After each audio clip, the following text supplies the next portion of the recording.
People need to differentiate between scientific observation and scientific interpretation. There's a difference between observation and interpretation, okay? We use certain tools, certain measurements, certain methods to observe things about the material world, okay? We can call those things fact, no problem. But then we try to make a story out of it. We try to develop a theory to explain how all of the facts fit together, or at least how most of the facts fit together. And we need to be able to realize when one is happening and when the other is happening. Because people these days, they act as if science, if there is just one thing as science, really it's multiple sciences, but they act as if science can speak and then say one thing, and that's just the truth, right? In reality, there are observations being made, and those observations are often true. And then there are interpretations that are being made. And those interpretations can be amended, they can be changed, they can be proven to be completely wrong. Tomorrow it can happen. And so we need to not elevate science or the sciences to a level past what they're designed to be used for, right? People ask all the time, well, there's no scientific proof for God, or where's the scientific proof for God? It's a very stupid question.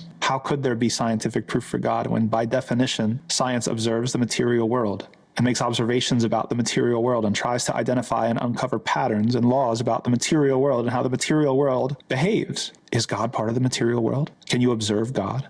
Can you measure God? Of course not. And if we want to say, well, I observe order and I observe this and I observe complexity and then I'm going to interpret that there is a God, that's interpretation, okay? We can have a discussion about interpretation. But if you're looking for 100% scientific proof about something that is beyond the material realm, you're misusing a tool, okay? Imagine if you had a hammer and you tried to screw in a screw with a hammer. You'd end up ruining your hole or stripping the screw, right? Or if you had a saw and you wanted to hammer in a nail with a saw, or you wanted to build an entire building with just one tool, a hammer, a nail, whatever, it's not possible. And usually you're going to end up breaking a tool if you try to use it in the wrong way, right? The sciences are tools. They have certain assumptions, metaphysical assumptions, by the way, behind them that are meant to gain or produce certain knowledge about the material world. When we keep them within their proper role and proper scope, they're actually quite useful. When we misappropriate them or misuse them, we put them at an elevated status beyond what they're designed to be able to know, then we run into all sort of absurdities.